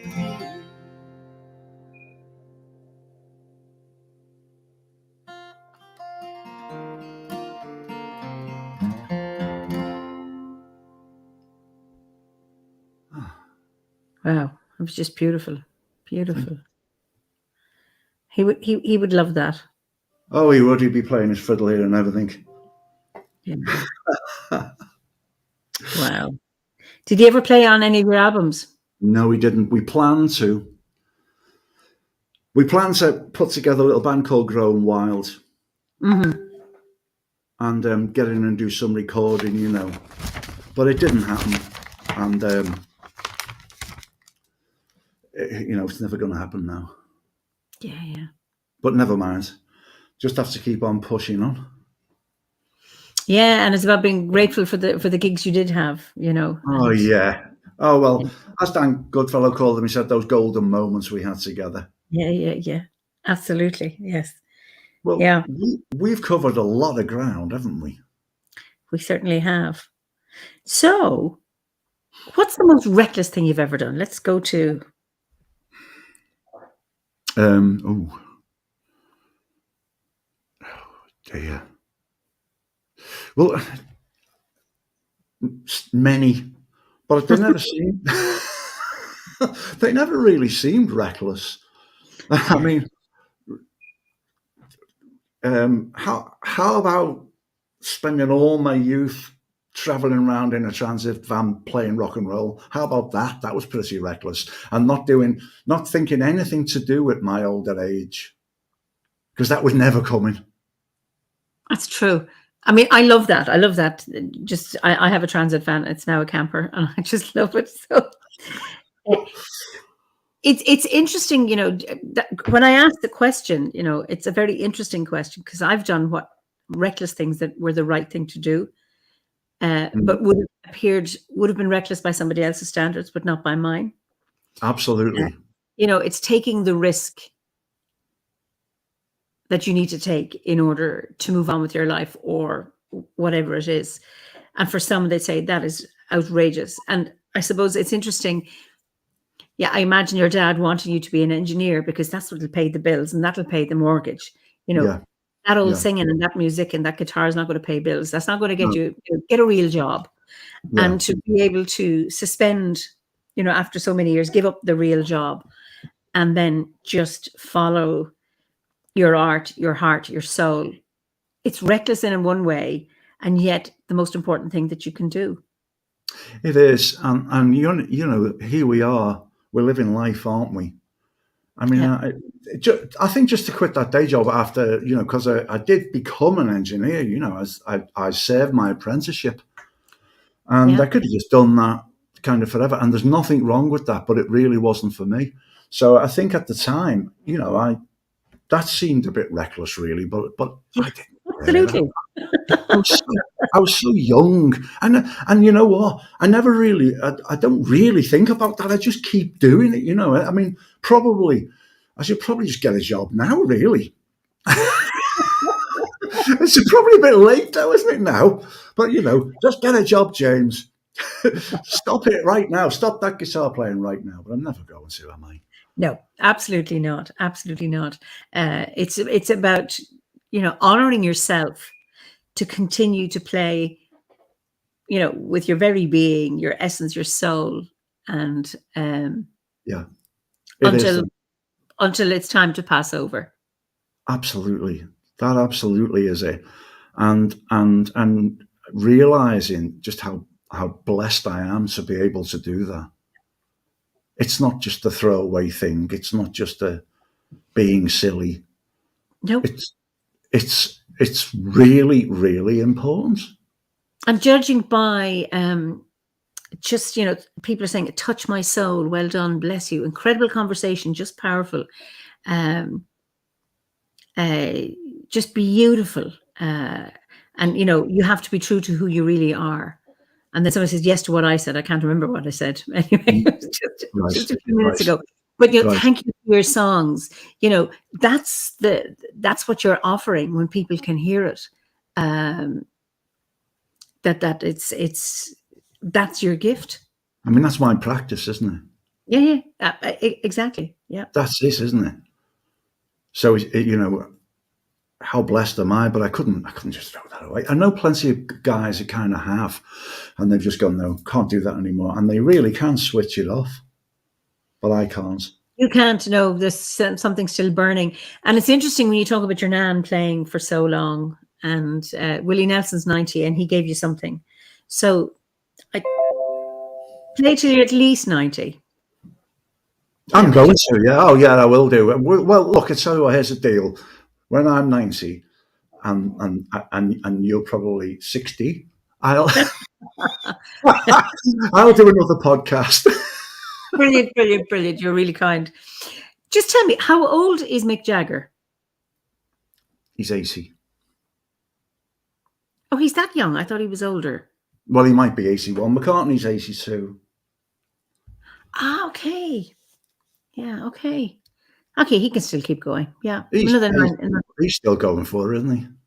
He might be a hologram for all we know. Oh, so there's loads of things. It's honoring yourself in your life is what you're doing.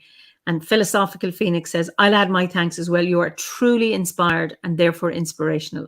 Thank you. You have to share your gifts, whatever they are, even when old. There's still love to share. Absolutely. And then Jules says, and I think you make a really important point, Jules, here, is if you switch it off, it leaves a big hole behind. Yeah. Oh, yeah. What's going to fill that? Yeah, absolutely. What's going to fill that? Because there's nothing, and believe me, I've tried it. Yeah. There's nothing to fill it. Because it lives right outside of all of that. Yeah. Absolutely. Yeah. So Lisa says, I remember when 80 used to be considered old. And it's not now. Mick Jagger is 80 on the 26th of July. Okay. Right. Yeah. Right. Yeah. Wow. That's just brilliant. That's amazing, isn't it? Yeah. But he's given his life to it as well, hasn't he? Oh, yeah. Absolutely. His whole life as an artist and his dance and everything, He's quite amazing. He's quite an inspiration, actually.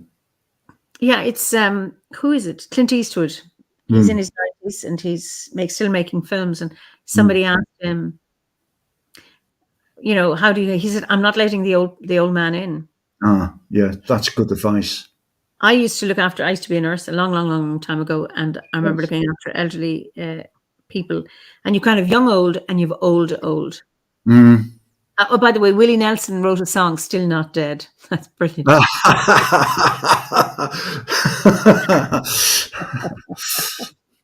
So it's just brilliant. So we're coming to the end of our conversation, and yet we could do more. So have you another song? I could try one. I'll tell you what. I'm putting myself out there. I'm just going to do it. I'm going to get. Let's have a look what I've got. I'm going to put my lyrics here on this one. Yeah. Okay. So I've never played this one before. Well, except for myself. And brilliant. It's on my new album. So look, if I mess this up, don't kick me out the order, all right? No, we won't. We'll keep you in. Until you improve. We'll give you a second chance. Give me a second chance, yeah. Okay. It's called Same Old Story.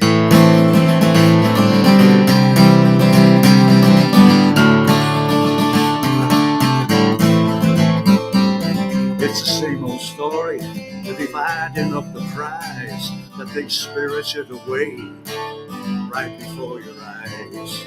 They don't care about right. They don't care about wrong. As long as they make a profit, and that's how they get along. That's how they get along. Hey, that's how they get along.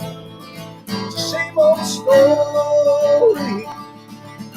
We all know how it will end. Well, there's two sides every road. You're on the wrong side, my friends. Well, there's two sides every road. You're on the wrong side, yeah. You're on the wrong side, my friends.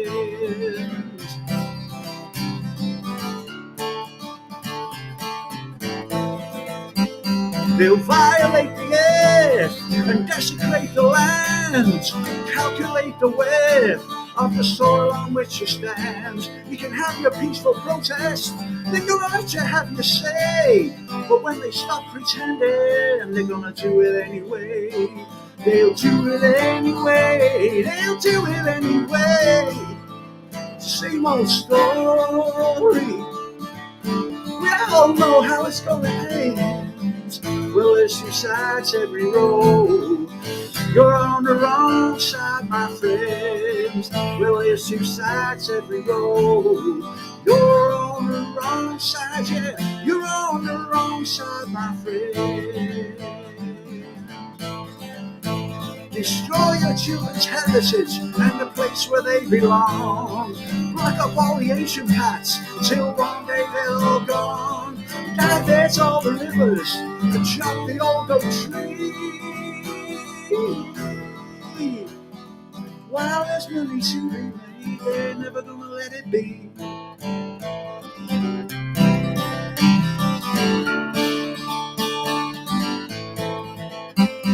Standing in the mountains, I felt the hand of gods, walking in the footsteps where the ancestors once trod. Stop and have a care, their spirits dwell there still. Would you choose this beauty or dark satanic mills? Or dark satanic mills? Or dark satanic mills? Cause it's the same old story. We all know how it will end. Well, there's two sides every road. You're on the wrong side, my friend. Well, there's two sides every road. You're on the wrong side, yeah. You're on the wrong side, my friend.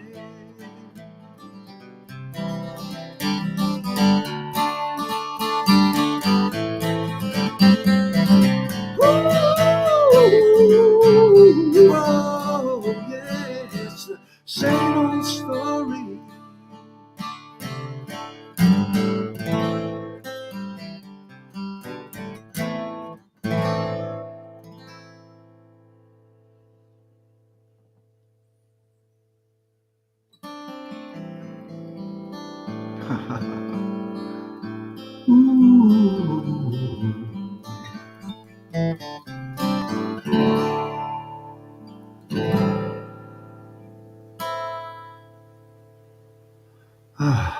Wow, that was great. Thanks for sharing your gift. This one is giving me chills. I don't know what you were worried about.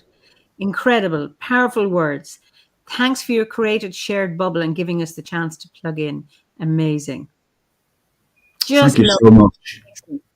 You know, these are the reactions you're getting. So it was just lovely to be able to hear. What a great fireside chat again. Thank you both. This has been invigorating and it's an inspiring time. Thank you. Wonderful music from the heart. A joy. And sorry for your loss, Gabriella says. That was brilliant. Super lyrics. Loved it. Just brilliant. So enjoyable.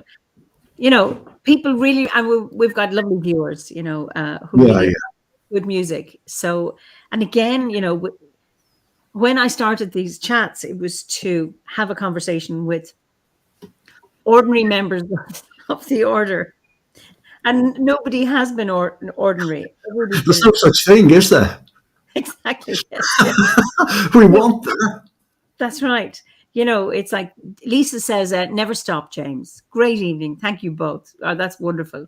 So my last question is, what is, this is always it, and we get some of the viewers like to bet on it. What is your favorite season, and what is your favorite ceremony on the Wheel of the Year? I probably think summer solstice or Beltane, and I like spring. Devour of Manny got it right. So spring, when everything is just beautiful. I mean, I love summer, but when it's all coming through and lights bursting, and I've got in my garden here, I've got blackbirds and dunnocks and a little robin, and I have this beautiful Mrs. Blackbird, I call her, and she doesn't bother with me all the rest of the year. But when she has babies in the nest, she comes down and she just sits outside our back door and asks for bits of cheese and things. It's just wonderful. Just wonderful. Oh, wonderful. You've got a new fan in Wyoming. Thank you for the wow. Jules Weaver. Wow. Just lovely. It's just talking about extraordinary. I discovered that all of my interviews are extraordinary people. Of course. Well, obviously you're more famous, but there'll be a lot of members who say that. Infamous. I always say famous. Now you're back to pirates. Fame is lame. It's infamy is what you need. So. Yeah, they've all got it in for me. Yes. So his music is amazing. Thank you, James, for your music. So happy we get to listen. So it has been such a joy talking to you, James, and I look forward to seeing you at the Winter Gathering. I'll be there. Chat with you and also hearing your music. And thank you so wonderful. much. Do you know what? Go on. I was going to say, Eimear, thanks so much for having me. And all those years ago, when you were talking about, when you didn't really know about Druidry, which is unthinkable, and MySpace and stuff, and I could never have imagined what we've just done tonight once. So it's just blown my mind. Actually, I found it at points a little bit overwhelming and beautiful, really, always beautiful, but I could never have imagined it. It's such an honor for you to ask me, and thank you so much. Oh, it's an honor for me to be talking to you as one of the amazing guests that I've had. It is just, it's absolutely wonderful. Question: can you be found on Spotify? Oh yeah, I'm all over Spotify. But if you go to my website, jamesjturner.com, it's all there. Everything's there, all the links, and there's free music to download as well. So please be my guest and do it. Take the links and by all means and enjoy. That's why I do it. Oh, that's very generous of you. Very, very generous of you. It's nothing. Just I hope you like it. James says, I couldn't imagine my life now without Druidry. Isn't that lovely? Because it's like you come of your own free will, you stay of your own free will, you can leave of your own free will, and with no dogma, and being able to walk a particular spiritual path and then find community. And that's what it is. Yeah. And because we've gone online, the community's reached out. Yes. And people are now making more and more connections, virtual, in addition to being in real, as we say. But this has been wonderful. And I'm getting to know people. I mean, I don't know you. I didn't know you before now, apart from saying hello. I liked your songs and things like that. Sure. Even I've chatted to people that I've known for years, and then I discovered I didn't know them. And selfishly, I really enjoy getting to know people because it is a wonderful way of chatting. Because we would not be on for 2 hours if we were in Glastonbury because we wouldn't have the time. There's too much to do as well, isn't there? And there's all kinds of stuff to have to do, especially for you there, It is, isn't it? Of course it is. Anyway, it's been such a joy. So I let you say goodnight, and then we'll chat. We can look at the comments because we won't have... what a lovely guy. Came in late, but we'll listen back. That's from Angela. Okay, thank you, Angela. So you know what? To everybody who's listened and been so lovely with me, just thank you so much, and many blessings to everybody. Be careful, and be well, and be safe, and love. Great. To everybody there, thank you. Okay, I'll see you in a few minutes. So that was just a wonderful chat. I really, really enjoyed talking to James, and it was just judging by your comments again that you really, really enjoyed it. And isn't it just wonderful to have live performance on this with such a wonderful musician. So I won't be here next week. I'm going to a camp. It's going to be camping in a field with 600 people in circles of 20, cooking around an open fire. And with this rain, I'm not so looking forward to that. But anyway, it's unplugged. So I'll be out of communication, which is great to have a rest and really, really tune in with the land. But I'll be back in 2 weeks, and I look forward to having you join me then for another wonderful fireside chat. So be well, all of you, whether you're sobbing with rain or enjoying the sunshine or wherever you are. A good morning to you, a good afternoon to you, a good night to you, good evening, or if you're watching a recording of this chat. So until we meet again, slán go fóill.